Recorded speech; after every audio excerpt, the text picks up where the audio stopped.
How to draw an apple. Draw letter C on the left side. Make a crescent in the upper corner of letter C. Make an inverted C by joining the line from the right corner of the crescent.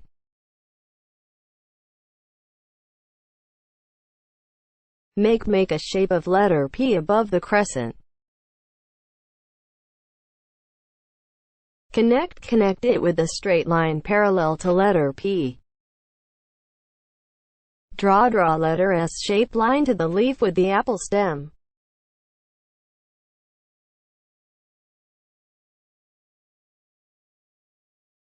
Connect a line from the center of the leaf to the stem.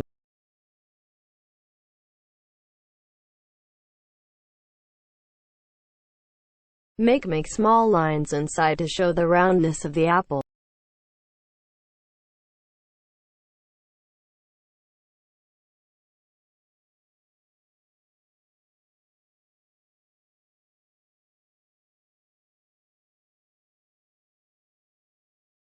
Lastly, make the leaf ribs.